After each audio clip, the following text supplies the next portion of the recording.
মদিনার সাহাবীদের মধ্যে সবচেয়ে গরীব সাহাবী ছিলেন সাইয়েদনা বেলাল রাদিয়াল্লাহু তাআলা আনহু। নিজের লজ্জাস্থান ঢাকার কাপড়টা ছাড়া তার কাছে দ্বিতীয় কোনো কাপড় ছিল না।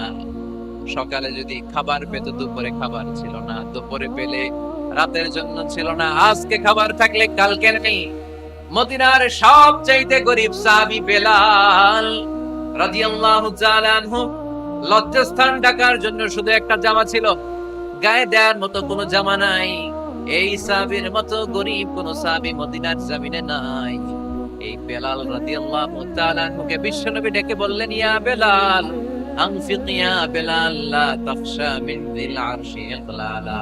ও বেলাল, আল্লাহর রাস্তায় দান করো, কারণ আমার আল্লাহর ধনভাণ্ডারের কমতি নাই। সাইয়েদনা বেলাল রাদিয়াল্লাহু তাআলা আনহু সবচেয়ে গরীব। শুনতেছেন, বুঝতেছেন? সবচেয়ে গরীব। ডাউন পার্টটা ঢাকার মতো একটা গার্মেন্ট ছিল, একটা কাপড়, এটা পেঁচায় আসতো, নামাজ পড়তো। গায়ে রাখার মতো কোনো জামা নাই, আর খাবার দাবার টাকা পয়সা বলতে নাই। ওই সাহাবী নবী সাল্লাল্লাহু আলাইহি ওয়াসাল্লাম বললেন, আনফিক বেলাল, বেলাল তুমিও দান করো, তুমিও দাও, দানের হাতকে প্রশস্ত করে দাও। আনফিক ইয়া ইবনা আদম উনফিক আলাইহি, হে বনি আদম দাও, দিলে আমি তোমারে দেব। যারা দান করে বেশি তাদেরকে দেয় কে? দিলেই আসবে, না দিলে আসে না। আপনি দেন, দেখবেন আসতে শুরু করছে। এটাই সিস্টেম। দিলে কমে না, না দিলে কম। সুবহানাল্লাহ পড়েন। উদাহরণ হিসেবে বোঝেন, আপনার হাতে 5 কেজি ওজনের একটা জিনিস দেয়া হলো, আপনি এটারে ধরে রাখছেন। এটারে ধরে রাখলে আর কিছু নিতে পারবেন? এটারে দিয়ে দিলেই না আরেকটা ধরতে পারবেন, ঠিক কি না? 5 কেজির এটা হুজুরে দিয়ে দিলাম, এরপরে কেউ আমার 20 কেজি দিলে ওইটা ধরবো, ওইটা আবার আরেকজনকে দিব, এরপরে আরেকজন 30 কেজি দিলে ওইটারে ধরবো। কথা বলেন, কথা বলেন, কথা বলেন। এজন্য আল্লাহ বললেন, ইনফিকুনা ফিস সাররাই ওয়াদ দাররা। আমার মুত্তাকি বান্দার প্রথম গুণ, তারা সুখে দুঃখে সব সময় দান করে, দানের ধারাবাহিকতা সব সময় অব্যাহত রাখে। যারা সুখে দুঃখে সচ্ছল অসচ্ছল সব অবস্থায় দান করে, তাদের নাম হলো মুত্তাকি। মুত্তাকিদের প্রথম বৈশিষ্ট্য দান করে। আপনারা দান করেন তো? কিশোরগঞ্জের ভাইয়েরা সবাই করেন, করেন তো? Take it as a reminder. আজকের এই আলোচনাটা একটা রিমাইন্ডার হিসেবে নেন। যাদের দান করতে একটু সমস্যা, মনে থাকে না, অলসতা বা একটু কিপটামির মনোভাব আছে, এই কিপটামি কৃপণতা ভুলে যা, দেন। দেন না একটু, আপনারা দিবে কে? বিশ্বাস হয়? দিলে বাড়ে, দিলে না দিলে কমে। কারণ আপনি দিলে আপনারে দিবে কে? তবে গোপন অবস্থায় দেওয়াটা উত্তম। প্রকাশ্য দান করলে আল্লাহ কবুল করেন, ওইটাতেও সওয়াব আছে, কিন্তু গোপনে দান করলে বেশি খুশি হয় কে? গোপনে দান করলে আল্লাহর রাগ ক্রোধ কমে যায়। আপনার কোনো পাপের কারণে আল্লাহ যদি আপনার উপর রেগে থাকে, আপনি গোপনে কিছু দান করে দেন, ওই রাগটা মুহূর্তেই ঠান্ডা হয়ে যাবে। 7 শ্রেণীর ব্যক্তিকে আল্লাহ তাআলা আরশের নিচে ছায়া দেবে কিয়ামতের দিন, যেদিন আকাশের সূর্যটা মাথার কাছে চলে আসবে, জমিনটা তামার জমিন হয়ে যাবে, তৃষ্ণায় মানুষের জিহ্বা বের হয়ে কুকুরের মতো নাভির সামনে ঝুলতে থাকবে। সূর্যের প্রচন্ড কিরণ আর তাপে মাথার মগজগুলো গলে গলে নাকের ছিদ্র আর কানের ছিদ্র দিয়ে ভাতের মাড়ের মতো টপ টপ করে বেয়ে বেয়ে পড়বে। আল্লাহর আরশের ছায়া ছাড়া সেদিন আর কোনো ছায়া থাকবে না। বিষ্ণু বললেন, 7 শ্রেণীর ব্যক্তিকে আল্লাহ তাআলা সেদিন আরশের নিচে ছায়া দিবে।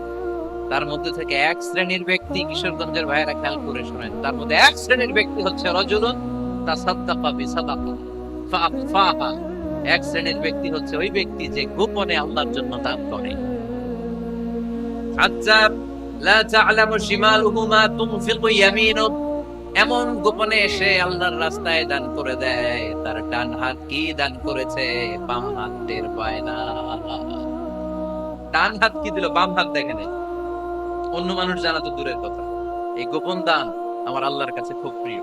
এজন্য একটু দান করার অভ্যেস করেন, অল্প করে করেন। আজকে যে এই 5 টাকা দান করে দেন মসজিদে, 2 টাকার নোট থাকলে দান করে দেন, 1 টাকার পয়সা থাকলে দান করে দেন। দান করতেই হবে, কারণ মুত্তাকি হতে চাইলে এই দানের ধারাবাহিকতা কন্টিনিউয়াসলি এটা রাখতে হয়, এটা থামানো যায় না।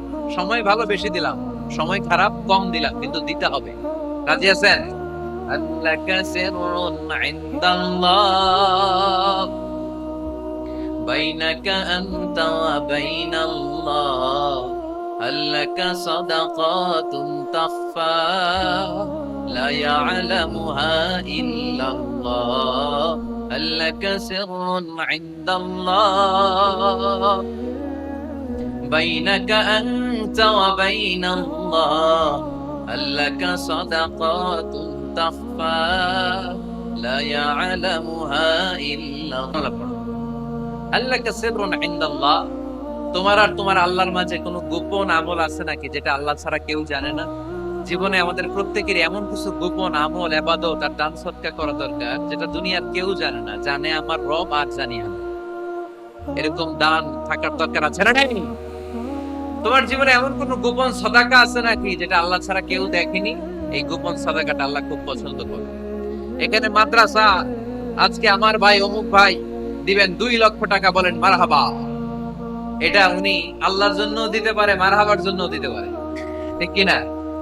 কিন্তু রাতের আধারে রাস্তার পাশ দিয়ে হেঁটে যাচ্ছেন, মসজিদের দান বাক্সটা লেখা, উপরে সাইনবোর্ডে লেখা মুক্ত হস্তে আল্লাহর ঘরের জন্য দান করুন। কেউ নাই, কাক পক্ষী নাই। রাত বাজে 2টা, হঠাৎ করে পকেট থেকে 1000 টাকার বা 100 টাকার কচকচে নোটটা আপনি দান করে দিলেন। ওই দানটা 1 কোটি টাকার দানের চেয়েও বড় দান। কারণ দুনিয়ার কেউ তখন দেখে নাই, দেখেছে কে? কেউ যেটা দেখে না সেটা দেখে কে? কেউ যেটা জানে না সেটা জানে কে? সবার চোখ ফাঁকি দেয়া গেলেও আমার আল্লাহর চোখ ফাঁকি দেয়া যায়? এজন্য দান করতে হবে একজনের খুশির জন্য, তিনি কে? এজন্য রাব্বুল আলামিন বলেন, মাসালুল্লাযীনা ইউনফিকুনা আমওয়ালাহুম ফি সাবিলিল্লাহি কামাসালি হাব্বা أنبتت 7 سنابل في كل سنبلة 100 حبة والله يضاعف لمن يشاء والله واسع عليم। সুবহানাল্লাহ পড়েন। আল্লাহ বলেন, এই যে তোমরা আমার রাস্তায় দান করো, এটার উপমা একটা চারা বীজের মতো।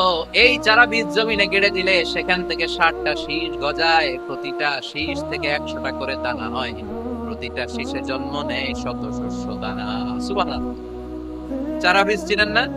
মাটিতে ঢুকাই দিলেন, 60টা শীষ গজালো, প্রতিটা শীষে আবার 100টা করে দানা, মোট কটা হইলো? 700টা। এক চারা বীজ থেকে যেমনি 700 দানা গজায়, তেমনি 1 টাকা দান করলে এরকম 700 গুণ সওয়াব আপনার আমলনামায় ঢুকাই দিবে কে? যারা দুনিয়ার বুকে প্রকাশ্যে গোপনে দান করত, সচ্ছল আর অসচ্ছল অবস্থায় দান করত, কিয়ামতের দিন যখন তাদেরকে তাদের আমলনামা দেয়া হবে, আমলনামা দেখে বলবে, আল্লাহ এত সওয়াব দুনিয়ার বুকে আমি করি নাই, অন্য কারো আমলনামা তোমার ফেরেশতারা ভুল করে আমারে দিয়েছে। আল্লাহ এত আমলনামা তো আমি করি নাই, এত নেক কাজ থেকে আসলো, এটা আমার না, তোমার ফেরেশতারা ভুল করে আরেকজনেরটা গছাই দিছে আমার। আল্লাহ বলবে, না, আমার ফেরেশতারা ভুল করে না। সুবহানাল্লাহ পড়ে। ফেরেশতারা কখনো ভুল করতে পারে? এটা তোমারই আমলনামা, আমার আমলনামা, আমি তো এত সওয়াব করি নাই। আল্লাহ বললেন, তুমি যে ওই আমার খুশির জন্য দান করেছো, ওই ছোট্ট দানটাকে আমি বড় করে তোমার আমলনামায় ঢুকাই দিয়েছি। আরো আস্তে কোন সুবহানাল্লাহ। হাদিসে এসেছে, কামা ইউরাব্বি আহাদুকুম ফুলুয়া, তোমরা যেমনি ছাগল পালো, বাছুর পালো, আল্লাহ তাআলা তোমাদের দানটাকে এরকম পেলে পুষে বড় করে। আপনারা কিশোরগঞ্জে গরু পালন কারা দেখি? মাশাআল্লাহ, সবার বাড়িতে গরু। হ্যাঁ, বাড়ি বাড়ি। আপনার বাড়িতেও আছে। তো এই যে গাভী যখন বাচ্চা দেয়, বাছুর হয়, খুশি লাগে না আপনাদের? মালিক কি করে? এটারে খাওয়ায়, খাইয়ে দাইয়ে পেলে পুষে বড় করে না কুরবানির হাটে বিক্রির জন্য। আল্লাহ বললে, তুমি যে ওই ছোট্ট দান করেছো, তোমার এই ছোট্ট দানটা আমি ওইটাতে খাইয়ে দাইয়ে পেলে পুষে বড় করে উহুদ পাহাড়ের সমান করে তোমার আমলনামায় ঢুকিয়ে দিয়েছি। এজন্য আল্লাহ বললেন, আল্লাযীনা ইউনফিকুনা ফিস সাররাই ওয়াদ দাররা, মুত্তাকিদের প্রথম গুণ সচ্ছল আর অসচ্ছল উভয় অবস্থায় আল্লাহর জন্য তারা দান করে। সুবহানাল্লাহ। তাহলে মুত্তাকিদের প্রথম গুণ, তারা কি করে? জোরে বলেন, সবাই বলেন, আবার বলেন। আপনাদের কষ্ট হচ্ছে? দোয়া করে ফেলি আমরা তো। গলার আওয়াজ এত অল্প কেন? আওয়াজ করে উত্তর দেওয়া যাবে? চিল্লায় পড়েন আল্লাহু আকবার। এভাবে উত্তর দিবেন, এভাবে আওয়াজ করে উত্তর দিলে আমি বুঝবো আমার কথা শুনতেছেন, বুঝতেছেন। তা না হলে আমি বুঝবো, বুঝতেছে না, আমি এত কষ্ট করে বলি এরা বুঝে না। তো মুত্তাকিদের প্রথম গুণ, তারা কি করে? আরো জোরে বলেন, কি করে? মুত্তাকিদের 2 নাম্বার গুণ আল্লাহ বললেন, ওয়াল কাযিমিনাল গায়জ। মুত্তাকিরা শুধু সুখে দুঃখে সচ্ছল অসচ্ছল অবস্থায় তারা দান করে না। মুত্তাকি বান্দার 2 নাম্বার বৈশিষ্ট্য, তারা রাগকে হজম করে, ক্রোধকে নিয়ন্ত্রণ করে। সুবহানাল্লাহ। মুত্তাকিনরা অল্পতে চটে যায় না, হট টেম্পার্ড না। আমাদের অনেকে আছে হট টেম্পার্ড, কিছু বুঝলেও চেতে, না বুঝলেও চেতে। এরকম চেত আছে নাকি আপনাদের? রাগবে আপনারা কি বলেন আঞ্চলিক ভাষায়? রাগী বলেন। তো এই যে রাগী মানুষ আছে না, গুসা উঠছে, এই যে গুসা যে উঠে, এটা খুবই স্বাভাবিক। গুসাটা ওঠা সবার ওঠে, এটা কি বলেন? ওঠে না? ওঠে না? আপনাদের মধ্যে থেকে গুসা বেশি ওঠে কার দেখি? আছে তো, রোগী আছে তো অনেক। আল্লাহ আপনাদের গুসাগুলো ঠান্ডা করে দেয়, আর ভালো গুসাগুলো যেন আপনারা ইসলামের পক্ষে করতে পারেন। আল্লাহ তৌফিক দান করো। রাগ হবে ইসলামের জন্য। আল্লাহর জমিনে আল্লাহর বিধান লঙ্ঘন হলে আমরা রেগে যাবো, চিল্লায় বলেন ঠিক কিনা? এছাড়া কেউ আমাদেরকে রাগাতে পারবে না। ওয়াল কাযিমিনাল গায়জ। মুত্তাকিন বান্দারা রাগকে হজম করে। রাগ হওয়াটা খুব স্বাভাবিক, এটা ন্যাচারাল, এটা কি প্রাকৃতিক। আমাদের দেহে এক ধরনের হরমোন আছে, এটার নাম হচ্ছে অ্যাড্রেনালিন বলে এটাকে, অ্যাড্রেনালিন হরমোন। তো এই হরমোনটা যখন নিঃসরিত হয় তখন আমরা রেগে উঠি, এর আগে আমরা রাগি না। This adrenaline hormone triggers up your bodies fight response. এটা নিঃসরিত হলে বডি তখন ফাইট করতে মন চায়, মনে চায় খায়া ফেলাই, মাইরা ফেলাই, দইরা ফেলাই, অফ করে হতা এলাই। আপনারা বলেন না এগুলো? মাইরা অ্যালবাম, কাইটটা অ্যালবাম, অফ করে হতা অ্যালবাম বলেন আপনারা? এগুলো কখন বলেন? যখন রেগে যা, যখন রেগে যা। কিন্তু মুত্তাকি হতে চাইলে যখন তখন রেগে যাওয়া যাবে। ওয়াল কাযিমিনাল গায়জ। যুবক ভাইরা খেয়াল করে শোনো, মুত্তাকি হতে চাইলে 2 নাম্বার যে বৈশিষ্ট্যটা আমাদেরকে ধারণ করতে হবে সেটা হচ্ছে ওয়াল কাযিমিনাল গায়জ। রাগকে নিয়ন্ত্রণ করতে জানতে হবে। রাগ এটা ভয়ঙ্কর।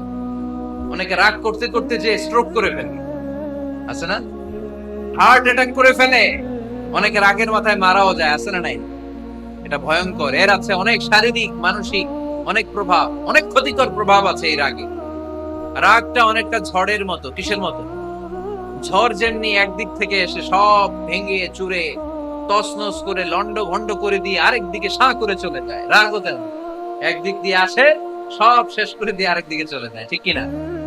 এর আগের মাথায় পৃথিবীতে কত খুন খারাপই ঘটেছে, ঠিক কিনা? বাবা ছেলের মধ্যে রাগ আছে না নাই? বন্ধু বন্ধুর মধ্যে, বন্ধু কয় এটা আমারে দে, ওই বন্ধু বলে না দিব না, রেগে গেছে, কিলাকিলি ঘুষাঘুষি আছে না নাই? বাবা ছেলের মধ্যে জমি জমা নিয়ে হয় না অনেক সময়? বাবা কয় এই জমি তুই পাবি না, পোলায় কয় আমার এই দিবা তুমি। বাপে কয় না দিমু না, পোলায় কয় দিবা। বাপে কয় তোরে তেজ্য পুত্র করে দিলাম, পোলায় কয় তোমার মাথায় আমি কোপ মাইরা দিলাম। আছে না? লেগে গেল, মারাত্মক ঝগড়া। হাজবেন্ড ওয়াইফের মধ্যে এগুলো হয় না, তাই না? রাগারাগি হ্যাঁ বেশি হয়। কিশোরগঞ্জে এগুলো আছে। খবরদার, এগুলোকে বাড়তে দেয়া যাবে না। শয়তান খালি গুতায়। শয়তান চায় কি করে ফ্যামিলিকে ব্রেক ডাউন করা যায়। শয়তান একটা আরশের উপর বসে, অন্য শয়তানরা এসে বলে আমি ওজনে কম দেওয়াইছি, কারে কিছুই করস নাই। আরেকজন এসে বলে আমি সুদ খাওয়ানোর ব্যবস্থা করে দিয়ে আসছি, কারে এটা কিছুই না। আরেকজন এসে বলে মাদ্রাসায় যাচ্ছিল আমি সরাই দিছি, কারে এটা কিছুই না। আরেক শয়তান এসে বলে আমি স্বামী স্ত্রীর মধ্যে বিচ্ছেদ ঘটাই দিছি। ইবলিশ শয়তান তখন এটারে নিয়ে নাচতে শুরু করে দেয়। এজন্য স্বামী স্ত্রীর মধ্যে ঝগড়া আছে না নাই? হাজবেন্ড বলে একটা, ওয়াইফ বলে আরেকটা, আছে না নাই? হাজবেন্ড বলে তুমি যাইবা না, এই বিয়ার দাওয়াতে যাইবা না, ও আমার অপমান করছিল। বউ কয় আমি যামু, আমার বান্ধবীর বিয়া, তোমার কি? আছে না নাই? হাজবেন্ড কয় না যাবি না, বউ কয় যামু, গেলে তোর খবর আছে। বউ কয় কি করবা? কয় তালাক দিয়ে দিলাম। আছে না নাই? ছোট্ট ঝগড়া থেকে মাথা গরম করে রাগের মাথায় তালাক দিয়ে ফেলে। এজন্যই রাগ ভয়ঙ্কর।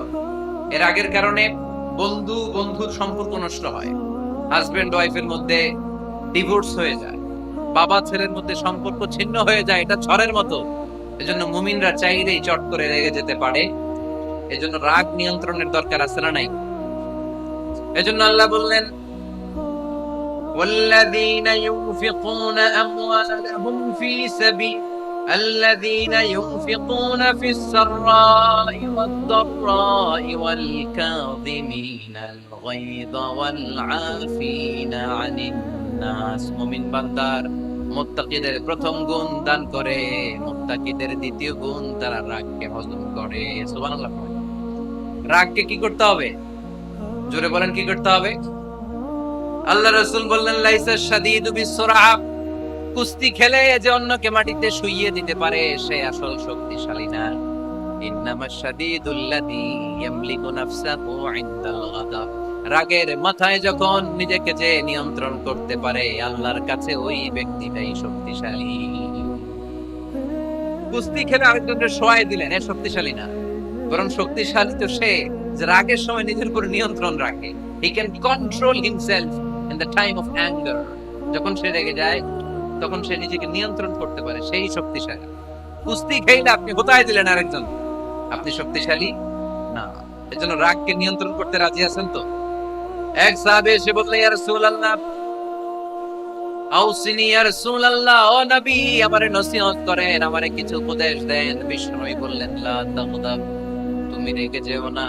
সাহাবী বললেন, আরেকটা উপদেশ দেন। বিশ্বনবী বললেন, লা তাগদাব, রেগে যেও না। সাহাবী বললেন, ও নবী আরেকটা উপদেশ দেন। বিশ্বনবী তৃতীয়বারের জন্য বললেন, ও সাহাবী তুমি রেগে যেও না, লা তাগদাব, রেগে যেও না। কারণ রেগে গেলেন তো হেরে গেলেন, রেগে গেলেন হেরে গেলেন। অনেকে আপনারা রাগাতে চাইবে নানা ভাবে, কিন্তু আপনি রাখবেন না।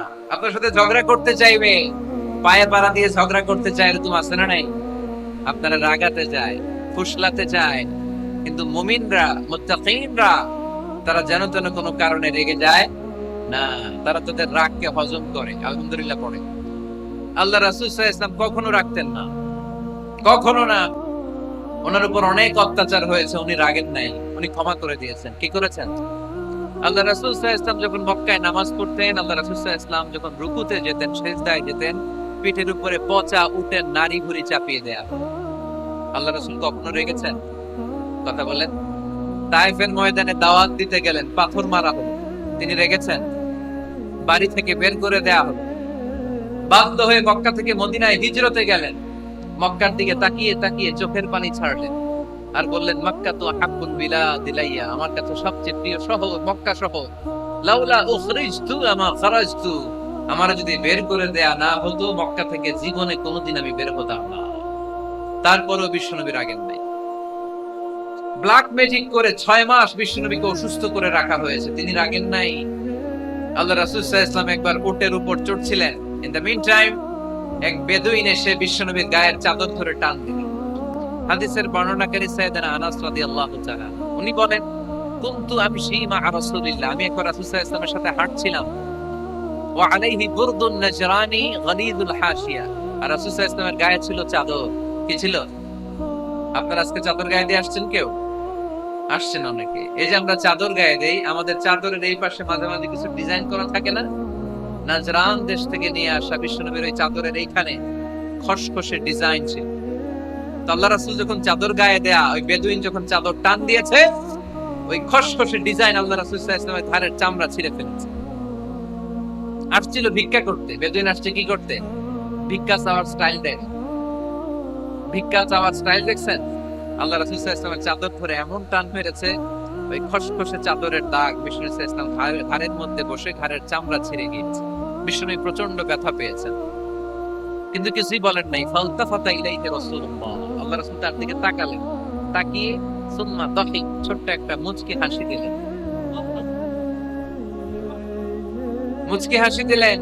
ভিক্ষা করতে আসছে, চাদর ধরে টান মেরে ঘাড়ের চামড়া ছিঁড়ে ফেলছে, আর বলতে শুরু করছে, ইয়া মুহাম্মদ মুগলি মিন মালিল্লাহ, আল্লাহর যে সম্পদ আছে বাইতুল মালের সম্পদ থেকে আমার কিছু দাও, আমার কিছু নাই। আল্লাহ রাসূল সাল্লাল্লাহু আলাইহি ওয়াসাল্লাম ফাদাহিক, একটা মুচকি হাসি দিলেন, দিয়ে সে যা চেয়েছে তার হাতে সেটা উঠিয়ে দিলেন। চিল্লায় পড়েন সুবহান। তার মানে আমার নবী সহজে রাখতেন না। ওনার গায়ের উপর, দেহের উপর অত্যাচার করা হলে বিষ্ণু ইসলাম কখনো রাগেন নাই। মারা হয়েছে, পাথর মেরে রক্তাক্ত করা হয়েছে, পিটানো হয়েছে, আল্লাহ রাসূল সাল্লাল্লাহু আলাইহি ওয়াসাল্লাম কখনো রাগেন নাই। তবে আল্লাহর জমিনে আল্লাহর বিধান লঙ্ঘিত হওয়া মাত্রই বিষ্ণু ইসলাম রেগে যেতেন। পড়েন আল্লাহু আকবার। আল্লাহর বিধান লঙ্ঘিত হতে দিতেন না। যেই লোকটা নামাজ পড়া অবস্থায় উটের পচা নারী বুড়ি চাপিয়ে দিলে রাগেন না, যাকে পাথর মারা হলে রাগেন না, চাদর ধরে টেনে গায়ের চামড়া ছিঁড়ে ফেললে রাগেন না, ওই ব্যক্তিটা আল্লাহর জমিনে আল্লাহর আইনের বিরুদ্ধে কথা বললে রেগে যেতে। কারণ এটা আল্লাহর আইন, আল্লাহর আইনে সবাই সমান। এখানে উঁচু নিচু, there is no difference between black and white, between upper and lower, between the richer section of the society and poorer section of the society, between the prime minister, between the member of the parliament and the factory worker, rickshaw puller. Everyone is totally equal, 100% equal in the eyes of Quran and Islam. Take it out. আল্লাহর চোখে সবাই সমান। ওইখানে প্রধানমন্ত্রী নাই, ওইখানে president নাই, ওইখানে এমপি নাই, ওইখানে রিকশাওয়ালা আর প্রধানমন্ত্রী আর প্রেসিডেন্ট এক কাতারে দাঁড়িয়ে আল্লাহর সেজদা দেয়। চিল্লায় বলেন ঠিক কি না? নিজেকে আক্রমণ করা হলে রাখতেন না, কিন্তু আল্লাহর জমিনে আল্লাহর বিধান লঙ্ঘিত হলে আল্লাহ রাসূল রেগে যেতেন। মদিনাতে এক মেয়ে চুরিতে ধরা পড়ল। চুরি করলে কি করতে হয়? আস-সারিকু ওয়াস-সারিকাতু ফাকতাউ আইদিয়াকুম। বাংলাদেশে হাত কাটে, কি করে? জেলে দেয়। আর কি করে? হ্যাঁ, জরিমানা, জামায়াত করে না। বিধান হচ্ছে হাত কেটে দাও। If anyone steal something precious, the government, the authority should cut down his right hand. আইন টাকা। বাংলাদেশে এরকম চোর আছে না নাই? দেশের টাকা পাচার করে, আছে না নাই? হাজার হাজার টাকা কুচি কুচি করে বগুড়ার এক পানির মধ্যে, খালের মধ্যে দেখলাম। আহা, জনগণ খেতে পায় না আর মানুষ টাকা কুচি করে জঙ্গলে ফেলে দিয়ে আসে। এগুলো কত বড় টাকা! একটা চোর, ওকে ধরে যদি হাত কেটে টেলিভিশনে প্রচার করে দেয়া হতো, 17 কোটি মানুষ যদি দেখতো, এই দেশে আর চোর খুঁজে পাওয়া যেত না। বনু মখজুমিয়া গোত্রের এক নারী চুরিতে ধরা পড়ল। সাহাবীরা যে বললে, ইয়া রাসূলুল্লাহ, অনেক বংশীয় মেয়ে, আপনি হাত কেটে দিয়েন না, মাফ করে দেন। কি করেন? আল্লাহ রাসূল সাল্লাল্লাহু আলাইহি ওয়াসাল্লামের চেহারাটা আগুনের গোলার মতো লাল হয়ে গেল, রেগে গেলেন। আল্লাহ রাসূল বললেন, এত বড় সাহস পেলে কোত্থেকে?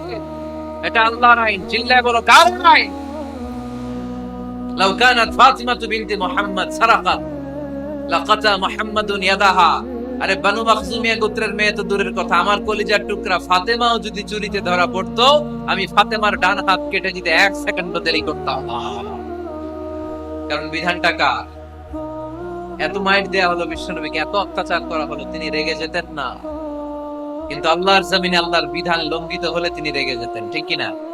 এজন্য আমাদের রাগটাও হতে হবে এমন, অপ্রয়োজনে আমরা রাখবো না। কিন্তু আল্লাহর জমিনে আল্লাহর বিধান যদি লঙ্ঘিত হয়, দুর্বলের উপর যদি সবলের অত্যাচার হয়, সমাজে যদি বিশৃঙ্খলা তৈরি হয়, তখন মুমিন রাগান্বিত হবে, বজ্র কণ্ঠে গর্জে উঠবে, চিল্লায় বলেন ঠিক কিনা? এছাড়া মুমিন রাগকে নিয়ন্ত্রণ করে। এটা মুত্তাকিদের বৈশিষ্ট্য। আল্লাযীনা ইউনফিকুনা ফিস সাররা'i ওয়াদ দাররা। মুত্তাকিনদের প্রথম গুণ, তারা দান করে।